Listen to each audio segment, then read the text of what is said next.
Ever look up at the night sky, see all those stars like diamonds on black velvet, and just feel amazed? We do that a lot, stare into space, looking for answers. We humans like to understand things, to find meaning in the world around us. But what if the universe doesn't actually have a big plan? What if there's no big answer to the question of why we're here?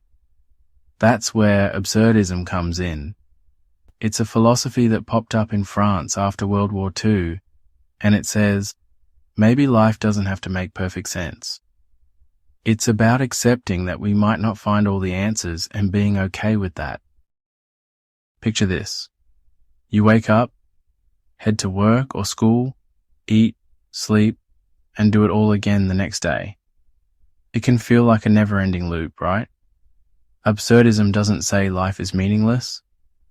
Instead, it says that the universe itself doesn't hand us a rulebook. We're here, not because of some grand design, but maybe a bit by chance. If there's no set meaning, we get to choose our own adventure. We can chase our dreams, decide what matters to us, and live life on our own terms. Albert Camus. He was a French writer and philosopher from Algeria, and his books became very well known. You might have heard of The Stranger or The Myth of Sisyphus. These books explored the idea of absurdism and got people thinking differently about life and its meaning. Camus was born in Algeria in 1913. Life wasn't always easy for him. Growing up in a working-class family, he saw poverty and inequality firsthand. But even with those hardships, his childhood had bright spots. He loved the beaches of Algiers, the lively streets, and his close community.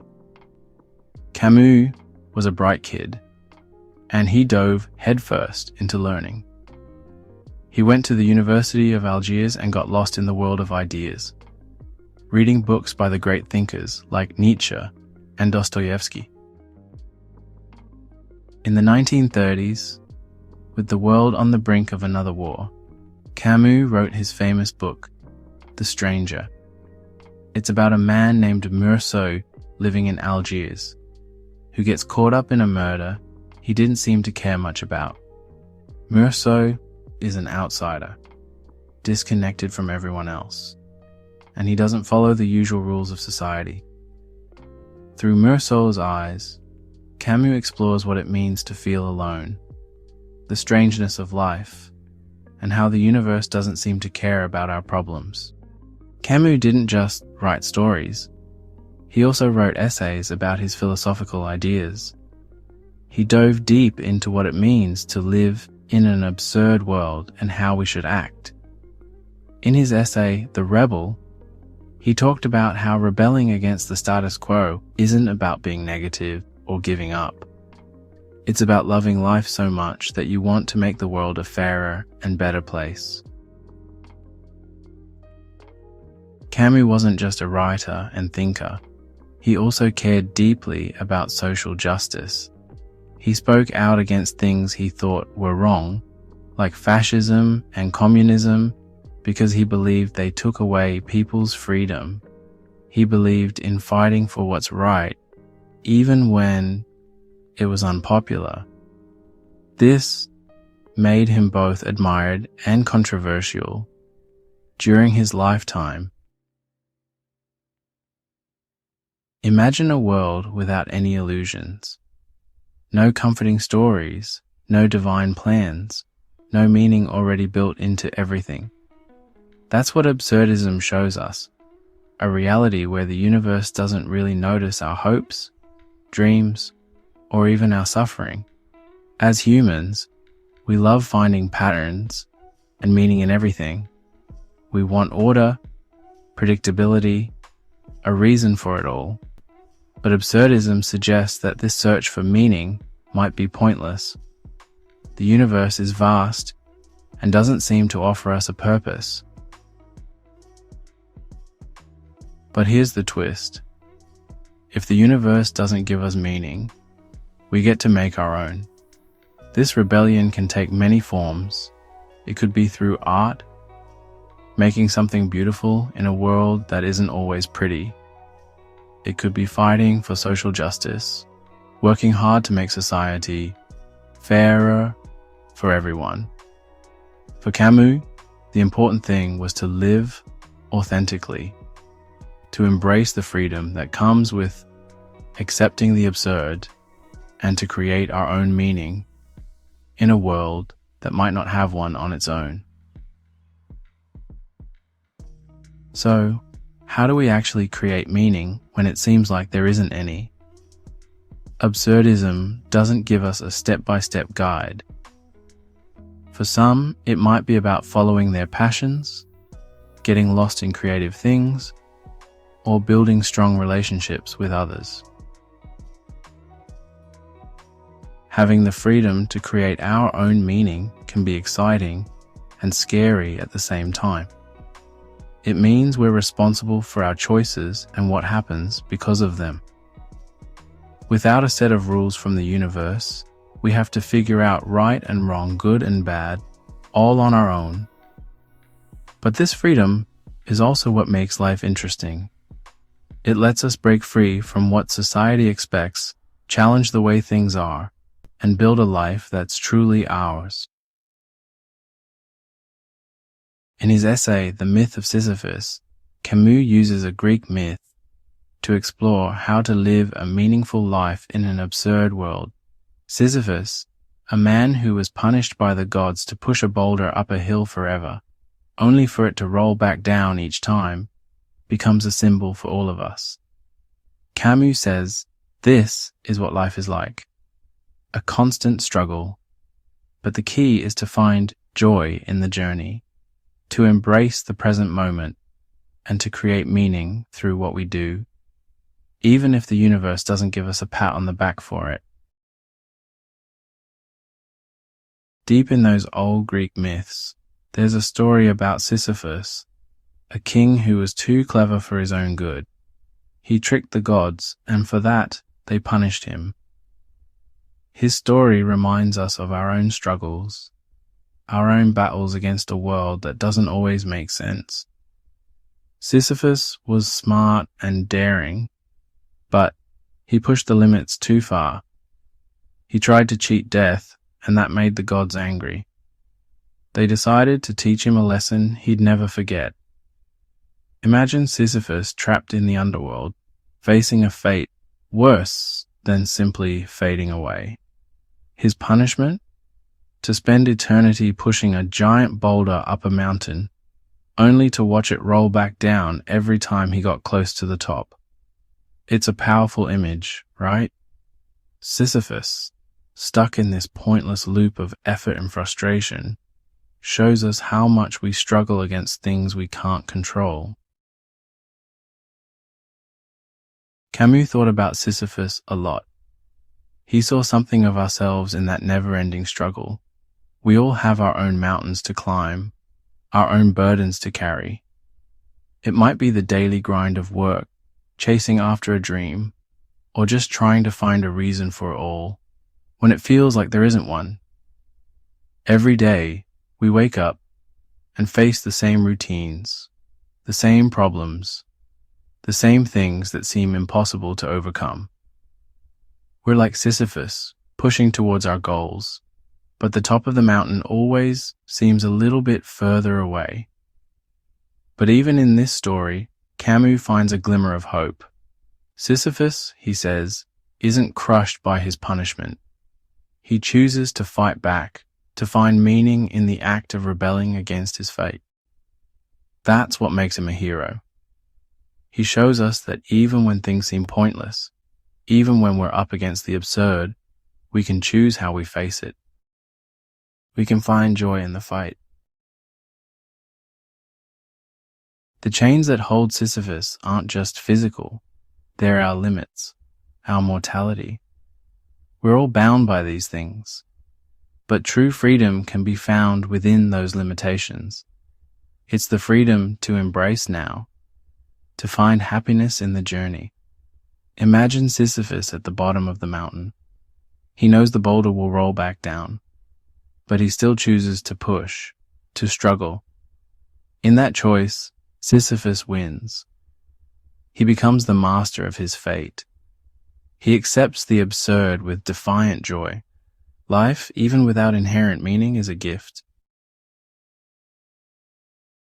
Sisyphus's victory isn't about reaching the top or achieving something big.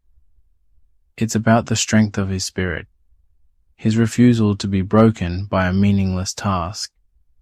He teaches us that real happiness, real meaning, isn't out there in the future. It's right here, right now. It's in living fully, authentically, even when we're surrounded by the absurd. His story is a call to action. It's an invitation to embrace the strangeness of our own lives, to find joy in the struggle, and to create meaning through what we do. Knowing that even though the boulder might always roll back down, the act of pushing it uphill is what gives our lives purpose. We're all Sisyphus in a way, pushing our boulders up our mountains. But remember what Camus said, one must imagine Sisyphus happy. We have to find our own absurd victories, our own moments of joy in the face of it all. Albert Camus is a big name in absurdism, but his ideas didn't appear out of thin air. Years earlier, in Denmark, Søren Kierkegaard was wrestling with similar ideas about life and faith. Often called the father of existentialism, Kierkegaard paved the way for absurdist thought. He explored the anxieties and contradictions of existence with philosophical deep thinking. Born in 1813, Kierkegaard lived during a time of big changes. Traditional religious beliefs were being challenged by science and new ways of thinking. His writings reflect his inner struggle with faith, doubt, and the search for meaning. One of Kierkegaard's big ideas was the leap of faith. He believed that true faith, true commitment to anything meaningful, meant taking a risk, a leap into the unknown, even when logic and reason couldn't fully guide us. This leap wasn't about blindly following rules. It was a courageous decision to believe in something bigger than ourselves, even without absolute proof. For Kierkegaard, faith wasn't about blindly following rules or rituals. It was a deeply personal experience, a relationship built on questioning and doubts. He saw faith as a constant struggle, a back and forth with God, where questioning and doubting actually made the relationship stronger. This idea of faith resonated with later thinkers like Camus and Sartre. It challenged the idea that faith was purely intellectual, arguing that it was an existential leap, a commitment made with the whole being, heart and mind together. Kierkegaard's influence on absurdism is clear. His focus on individual experience, his exploration of freedom and anxiety, and his belief that we create meaning through our choices, all found a place in the works of later absurdist writers and philosophers. Kierkegaard knew that with freedom comes responsibility, and that can feel heavy. He used the word angst to describe the anxiety that comes with having so many choices, each with its own potential consequences. This anguish, this burden of freedom, is part of what it means to be human. We're always making choices, big and small, that shape our lives. And with each choice comes the possibility of failure, regret, and the knowledge that we could have taken a different path.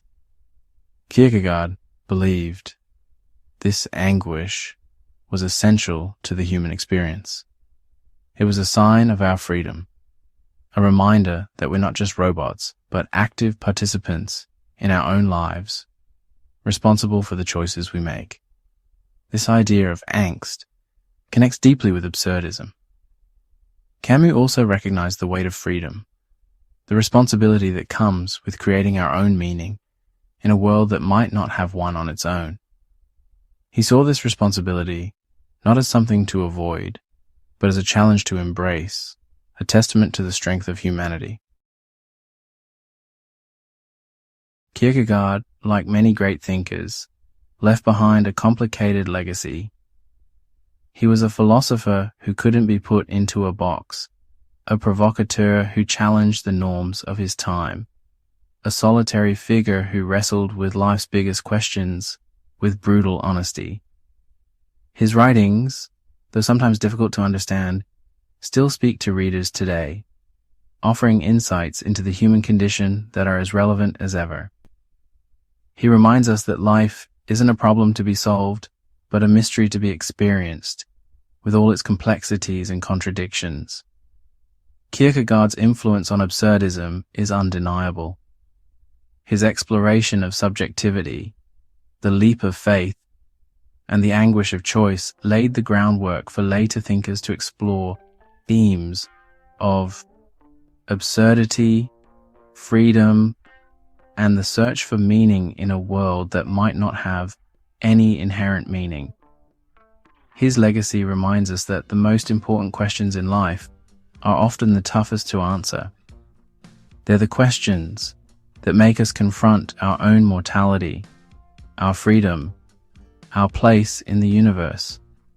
And while there might not be easy answers, the act of wrestling with these questions, of embracing the uncomfortable truths they reveal, is what gives our lives meaning and purpose. As we navigate the 21st century, surrounded by incredible technology and existential anxieties, absurdism feels more relevant than ever. The questions that kept Camus and Kierkegaard up at night still fuel our art, literature, and philosophy. Despite technological advancements, fundamental questions remain. Who are we? Why are we here? Absurdism speaks to these anxieties. It acknowledges our sense of displacement and offers a way to navigate uncertainty. The beauty of absurdism is that it embraces the unknown. It doesn't pretend to have all the answers, but encourages us to ask questions, to grapple with the big stuff without needing a pre-written script. This can be both freeing and scary. Freeing because it releases us from dogma and expectations. Scary because it means we're responsible for creating our own meaning, for finding our own way in the vastness of existence. Yet, this freedom, this radical responsibility, is what makes life interesting. It allows us to approach the unknown with a sense of adventure, to experiment, to fail, to learn, to grow. It empowers us to become the authors of our own stories, to create lives that are both meaningful and true to ourselves, even in a universe that might not have a specific plan for us. In a world obsessed with purpose and achievement, absurdism reminds us that sometimes it's okay to just be, to find joy in the ordinary, to appreciate the beauty around us, to connect with others on a human level, without needing grand narratives or ultimate destinations. Absurdism is a philosophy of hope, rooted in the resilience of the human spirit, our capacity for love, creativity, and the pursuit of meaning. Let's embrace the absurd with defiant joy, living our lives to the fullest. Because in the grand scheme of the cosmos, our lives might be just a fleeting spark, but what a spark it can be. If you made it to the end of the video, I would just like to say thank you, and I hope you enjoyed this video.